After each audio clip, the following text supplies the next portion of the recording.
I'm here on site today to service an Oase screen-o-matic filtration system, the Bitron 72 UVC, and I'm going to show you a commonly asked question, which is how to replace UV tubes on the Bitron UV.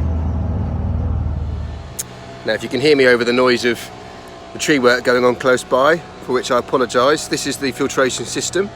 So we've got the Bitron UVC, which is bolted onto the side of the screen-o-matic filtration system. It's a very efficient system, works very well, and this is filtering a pond of approximately 1,000 gallons with quite large density of goldfish. But as I say, today we're going to replace the UVC tube. Now with Oase, as I've mentioned before, anything blue is mechanical. It's designed to do something, colour coordinated. So again, on the Bitron unit here, we've got these blue baffles on the side, which are used to calibrate the desired amount of flow that goes through the UVC, and some of it is bypassing the UV and just entering the filter, and that's because there's a desired flow which should be in contact with the UVC light. We've also got a blue area here which just indicates the UVC panel there, which shows you when the UV is on.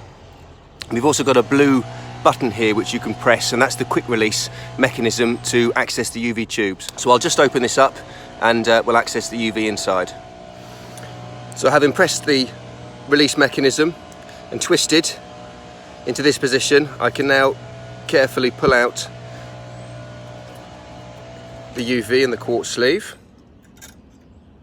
As I say, this is the 72 watt, so this is quite a big one with two 36 watt tubes in. I'll be very careful with that, they're quite fragile.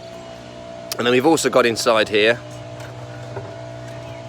a quartz sleeve cleaning rotor. This goes around the quartz sleeve, and as water enters the unit, it hits this turbine here on the right, spinning this, and this rotates around the quartz sleeve, and it stops limescale deposits and algae, etc., from building up and potentially obscuring light to the filtration system, so it makes it a lot more efficient. So when replacing the tubes in this unit, first of all we need to remove the quartz sleeve, and this can be done by unscrewing the quartz sleeve locking collar. Some of the newer units have got a safety screw which you undo, and then you just twist sort of a half a turn and this collar comes off. This is the older style, which is completely threaded. And in principle it should be as simple as just grabbing hold of the tube and pulling. But in practice it's never that easy. And after a season of not being touched and used, you tend to find that you get a lot of slime and muck and deposits and limescale building up in this area, and it makes it very difficult to pull this sleeve out easily. These are quite fragile, and if there's a crack or a break, water can enter the electrics and write it off essentially. So it's essential that we're very careful with this. And what I found is that with the use of a heat gun, gently adding some warm air for 2 or 3 minutes in the area where the rubber seal sits, softens this area up, and it makes it a lot easier to remove this quartz sleeve. So that's what I'll do now. So I've just spent a couple of minutes putting some warm air around this area, and the quartz sleeve has come off with little resistance, nice and easily. So I'll carefully remove this, put that to one side. And now we can access the tubes themselves. We've got a little plastic clip that just separates the tubes and holds them in the correct position. And then the tubes themselves are just held in place with 4 pins. They pull out nice and easily. I've got some replacement. This is something that should be done once a year in spring as a standard job to ensure that the UV is running at full strength for spring, which is when ponds tend to go through their spring algae bloom.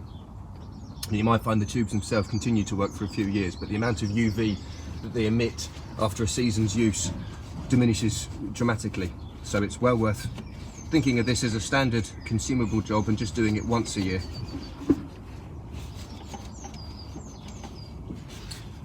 Now it's important to clean the quartz sleeve. I mean, this is pretty clean because of the cleaning rotor which is attached to the Bitron, but there's still a bit of muck on here, so I'll give this a wipe off. I'm going to clean up, very importantly, the seal around the base here, and then I'm going to lubricate with some silicone grease the seal and the housing where the quartz sleeve sits, and that will help to make it a little bit easier next season to remove this quartz sleeve. So that's 2 new tubes put into the unit, the quartz sleeve cleaned up, and it's now ready to go back into the Bitron UV. Now, importantly, a couple of things to point out. It's very important when you've taken the UV unit out that you clean the housing. Quite often I've just pulled out the quartz sleeve, and in here was lots of silt and grit and muck, and that's going to make it very difficult to put that quartz sleeve back in again. So I've cleaned out there, and for that I've used a Pondovac, a Oase Pondovac 5, just to hoover out the muck. Makes it nice and easy. The rotor goes in.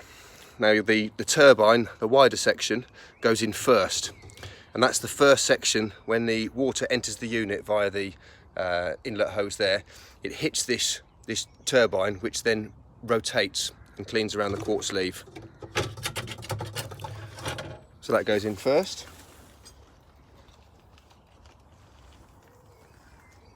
And then carefully we'll slide the UV back in. Goes into position at an angle, a gentle push, and then a twist, and it locks into position, and that's it, nice and simple. So the system is back up and running. Worth doing a couple of checks to ensure that there's no leaks from the main seal where the UV and the quartz sleeve comes out. That's all fine, and if you've had to remove the inlet hose, ensure that there are no drips and weeps from there as well. So that's a successful replacement of a UVC tube in a Bitron 72 watt UVC.